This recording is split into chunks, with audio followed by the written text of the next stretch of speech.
Well, you know, all my cars are girls. I don't care if he builds them or if the kids build them. And the reason why is because they're temperamental. You've got to talk to them. You've got to just say, come on, baby, let's just get me down the track.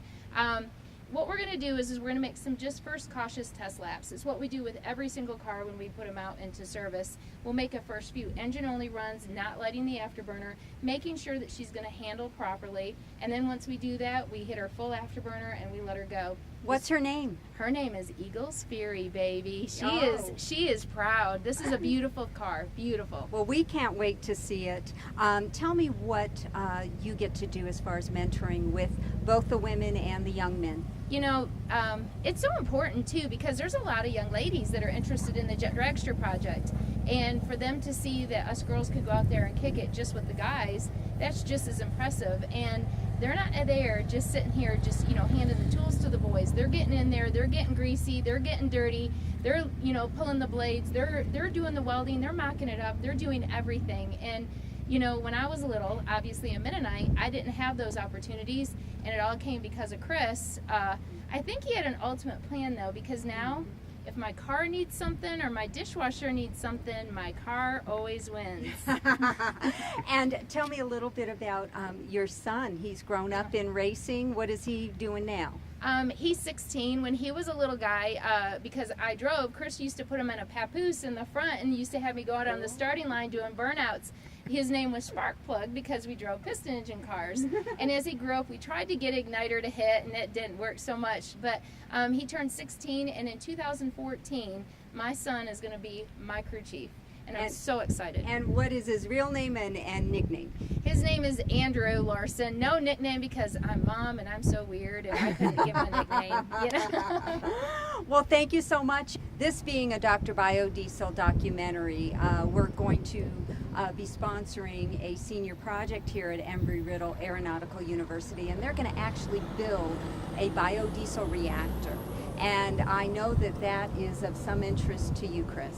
Yeah, you know, biodiesel is a fascinating, you know, all the renewable energy stuff is a fascinating area of our industry.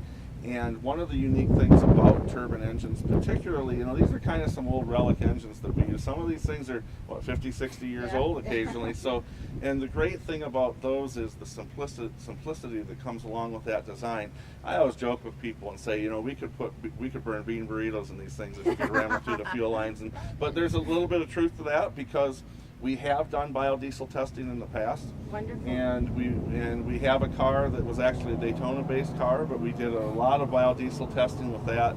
And one of my backgrounds is a little bit of engineering physics. I'm a pilot too, but really my passion is getting my hands dirty and working with the tools and so on. The biodiesel project is a really fun project for us. We have students involved there. It's really exciting to hear that they're going to work with you here in Prescott, Arizona. Hopefully we can maybe merge some of those efforts at some point. And really, I think that just as important as making a difference to the world in green energy is really being able to make sure that these fuels that we develop are actually a legitimate alternative to some of the fossil fuels that we have that we know today so well. It's not that fossil fuels going to go away, don't get me wrong, but if you can supplement in certain areas, we've run up to 20% biodiesel. So a B20. A B20, and which doesn't sound like that much, but it's quite a bit when you talk about 1/5 of a gallon of fuel. Now this car's going to burn 1.5 gallons to 2 gallons of fuel a second, and there's a ton of people, as we all know, that have done a lot of piston engine research with ethanol and then with biodiesel in piston engines and trucks and buses and so on. But not a lot of people have done fuels research with turbine engines. There's a few of them, but not as many as the others. So I think we have a nice opportunity to take this platform and do some things that, let's be honest, this platform we can do things with that the FAA would never allow you to do with up in the air, and it's still that same technology. So far we're in pretty good shape. We know the tune-up of what the car's like with that B20 biodiesel ratio. We know the tune-up and how to tune them against things like how fast the flame front moves as that flame burns compared to fossil fuels, flame propagation we're talking about. Also, there's some conditions with turbine engines that are very unique to turbine engines. There's one especially, since this is an engine that's literally removed right out of a fighter jet. We have an afterburner, and it's an interesting device, but essentially what it does is it takes the exhaust off the main engine.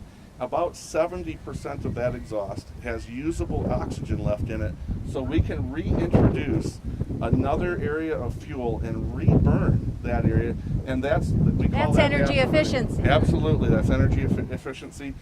The fuel flow is very high, but considering the power that it makes, and we almost tune that like an oxyacetylene torch, so we're tuning the flame in that afterburner, but there's another condition called cyclic vibration. The slang for that is called screech. That has to do with flame propagation. It has to do with finding the perfect fuel mixture, and that's a little bit more difficult than what we're used to. We have no history with biodiesel like we do with fossil fuels. I understand. One of the goals of the senior project is not only to do the transesterification with the biodiesel reactor to create biodiesel out of waste animal vegetable oil, but also to take it to another level and create jet fuel. Absolutely.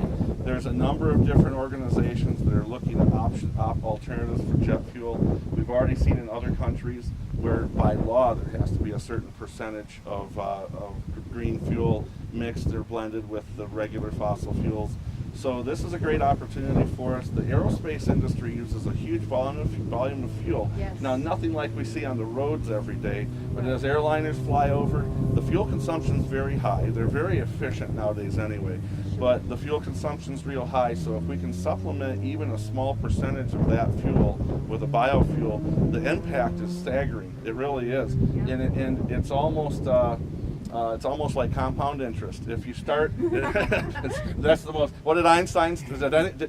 Somebody asked him one time, "Does anything amaze you?" And he says, "Compound interest amazes me." But wait till you see what we can do when you add just 2 or 3% of a green fuel to the fossil fuels that we have today, and it has what we're seeing so far is a massive effect on some of the emissions that come off these engines, piston engines as well as turbine engines.